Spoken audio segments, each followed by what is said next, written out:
February 2022 of the UN Global Compact Africa Hub, which will be based in Abuja. The Deputy Secretary General then traveled to Ibadan in Oyo State to visit the International Institute of Tropical Agriculture and the Forestry Research Institute of Nigeria. She returned to Abuja from the 6th to the 8th of December for meetings with senior government officials. She met with the Minister of Health, Dr. Osagie Ehenire, to discuss the Africa Vaccine Manufacturers Initiative and UN support through WHO and UNICEF to improve vaccines manufacturing capacity. She met with the Northwest governors to discuss development challenges and the increasing threat to development gains due to heightened insecurity in the region. She also met with the governor of Borno State, Babagana Umara Zulum, and discussed UN support through the UNDP stabilization program in the Lake Chad region.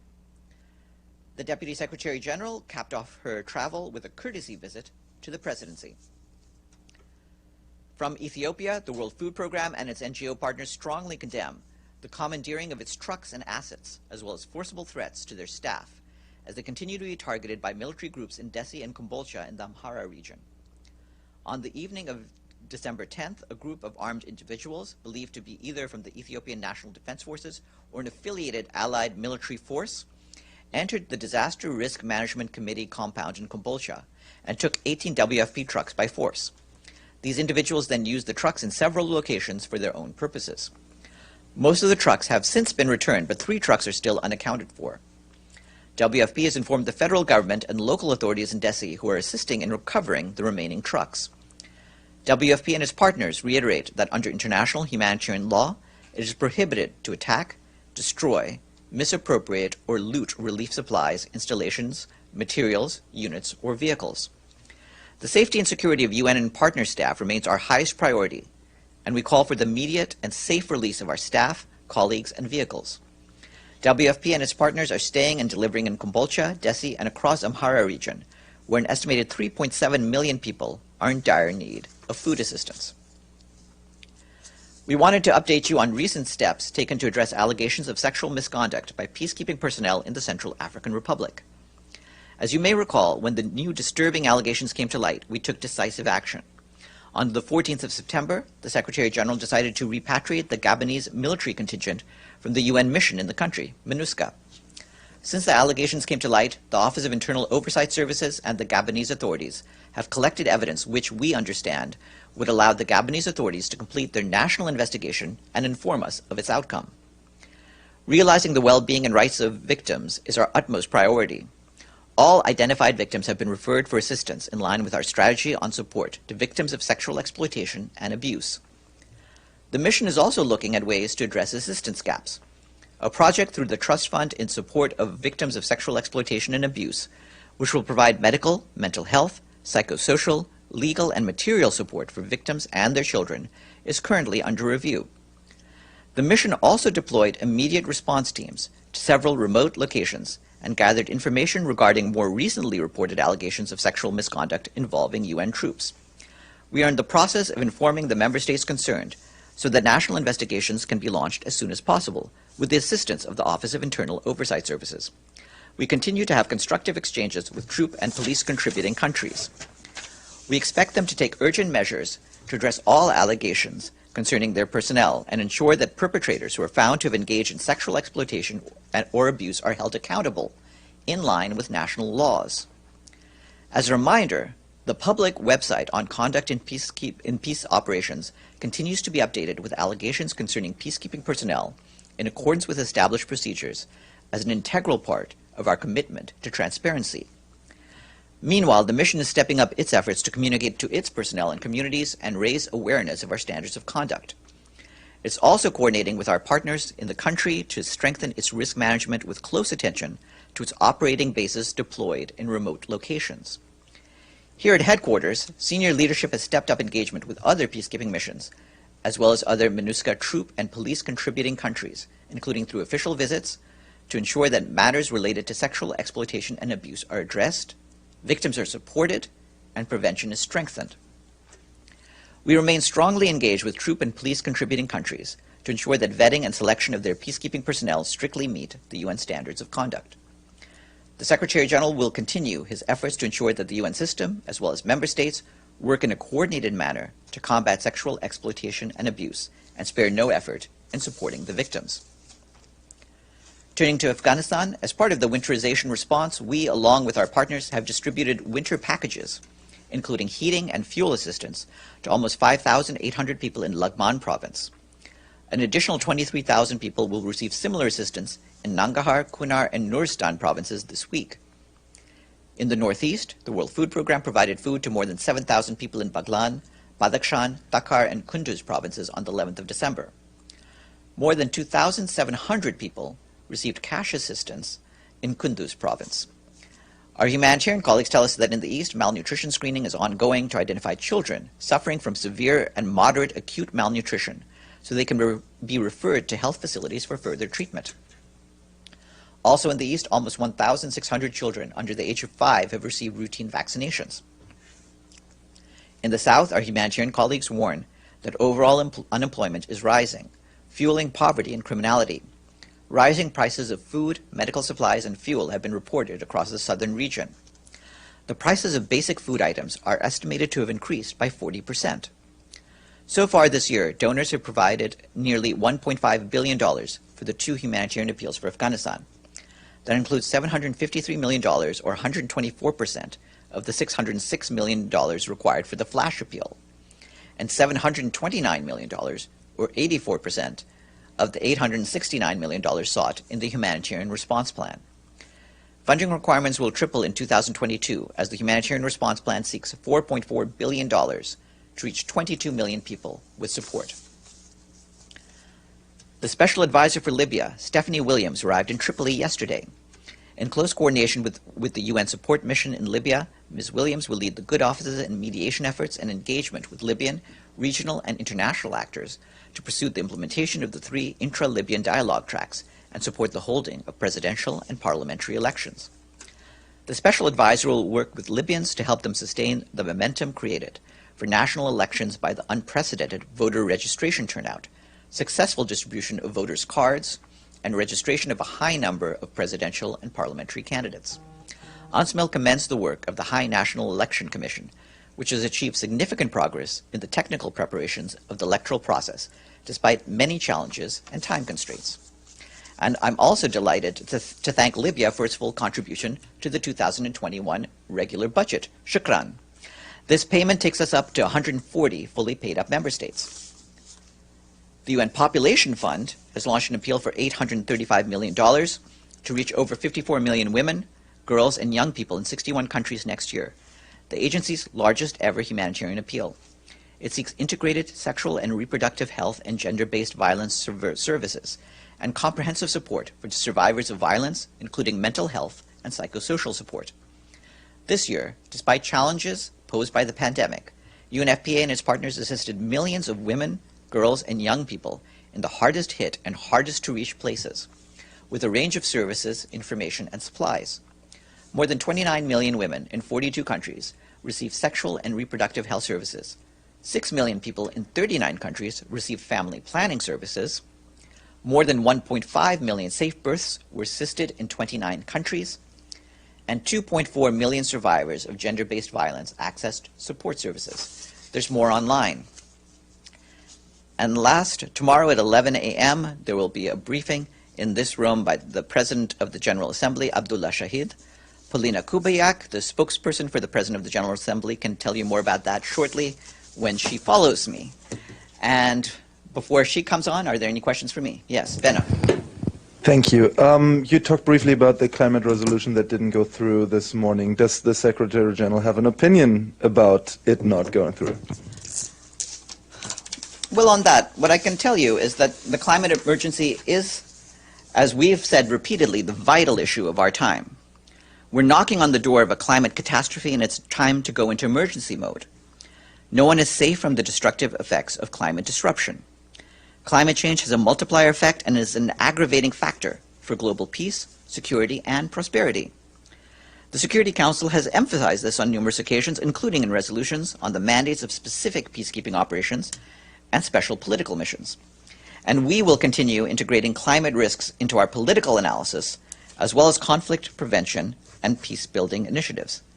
And beyond that, of course, I would also like to draw your attention to last week's discussion in the Security Council and the hardening effort of seeing nations in the world taking this seriously in terms of its impacts on peace and security. And as you know, the Secretary General also spoke at that meeting. If there's nothing else in this room, we'll turn to the screens. I believe Abdul Hamid has a question. Oh, and then Stefano after that. Abdul Hamid. Thank you, Farhan. Not a single day passes, Farhan, without a Palestinian killed by Israeli occupation forces. Every single day, including today, yesterday, the day before. Israelis are attacking the Palestinian at every level, invading the Aqsa Mosque almost in hundreds of settlers. The settlers' violence is multiplying. Yeah, yes, we don't hear from the special coordinator, except in the monthly briefing. Why is that? He has been briefing the council.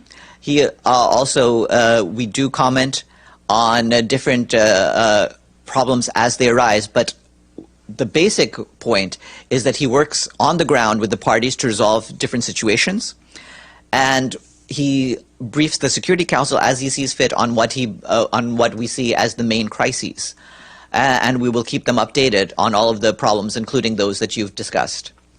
Stefano? Thank you, Farhan. Yes, it's about the Libya that you mentioned, but there is still, they still have a problem about the election. They still have problem with the list of candidates to announce the definite list. The elections are in 2 weeks. Do you still believe that this election is possible to hold this election? Well, we are supporting the Libyan authorities. It's they who are conducting these elections. If they see any need to adjust the timetable, we will respect that. But what we're working on is to work with them to see what can be done to have everything go in accordance with the schedule. Okay, and the Secretary General, as you know, has made it clear that what we want is for these elections to be used to bring the Libyan people together. And so we're studying to see whether it has the effect that we intend for it to have. But do you see the possibility of just postpone of maybe a month or something, just because in 2 weeks not having actually who are the definite candidates is a little bit awkward?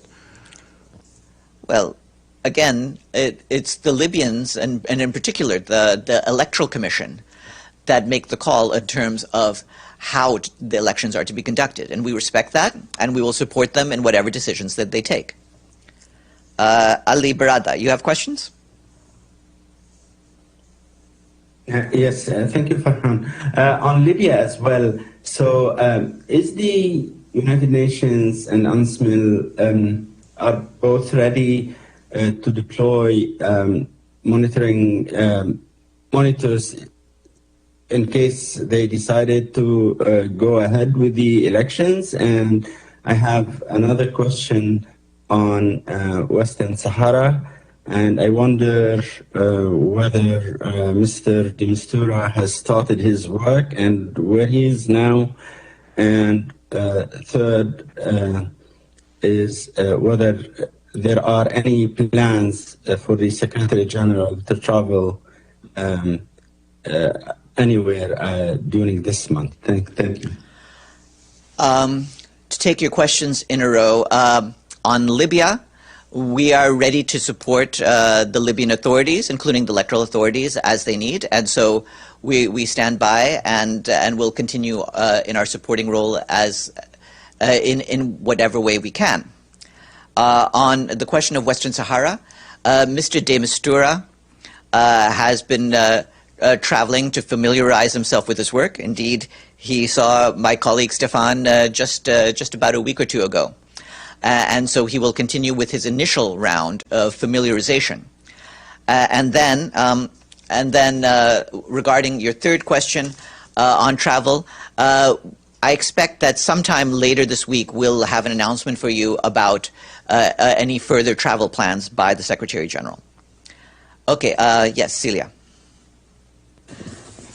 Farhan, I just read that Burundi has refused to accept the special rapporteur of the UN even before his nomination. Do we know why? I am not aware of this. This will need to be, you'll need to first also check with our human rights colleagues about that. It's really for them to handle. But from our standpoint, of course, we expect all governments to cooperate with the work of the independent human rights rapporteurs, including granting them access as needed. Rick Gladstone, you have a question? Yeah, Farhan, thank you. You mentioned some news from Ethiopia about trucks that were taken, World Food Program trucks. Is this new? Is this something that was announced over the weekend? I don't see it on the WFP website, so I'm just wondering. Yeah, the World Food Program happened. Yeah, the World Food Program gave us this information earlier today.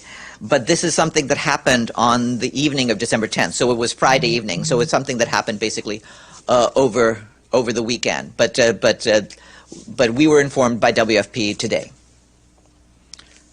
And I'm sorry, can you just repeat the number of trucks that were taken and the number returned? Yeah, that just to repeat to you, I believe it was, I think I said 16 trucks had been taken. No, sorry, 18 trucks had been taken. And 3 of them are still accounted for. So 15 have been returned, 3 remain unaccounted for. And with that, Paulina, over to you.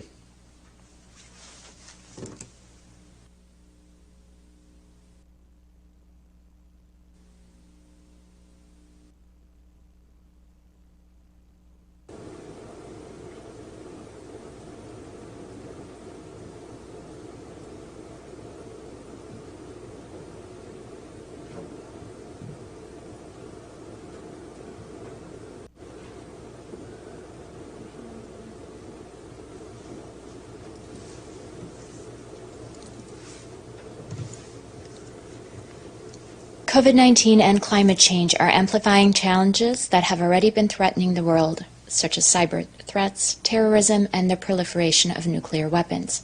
It is imperative to put the pandemic behind us so attention can focus where it belongs, on the future, and on addressing the causes of international strife and mistrust to secure lasting peace. President Abdullah Shahid made these comments in a video message to an international conference on peace and trust policy, basis of international security, stability, and development. The event was held in Turkmenistan.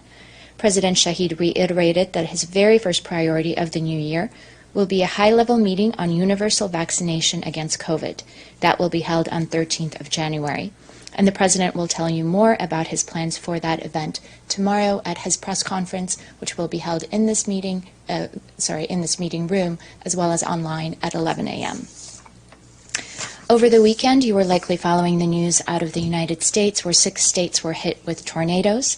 President Shahid has extended his condolences to families and friends who lost loved ones. And as expected, the President of the General Assembly has announced his Fellowship for Hope, harnessing opportunities for promoting empowerment of youth. President Shahid announced 8 fellows who will join us in New York as of January. The 5 women and 3 men come from 8 countries: Antigua and Barbuda, Bhutan, Grenada, Guinea, Laos, Nauru, Uganda, and Zimbabwe. These highly qualified fellows were selected by an independent selection panel consisting of 1 member state, 1 representative of the UN system, and a civil society organization. All costs for this program were covered by member states, and President Shahid would like to see this program continue in coming years. A press release is available, and a note was circulated to member states. That's what I have for you today. Do you have any questions for me? All right, and I don't see anything online. Then thank you very much, everyone. Have a good afternoon. Thank you.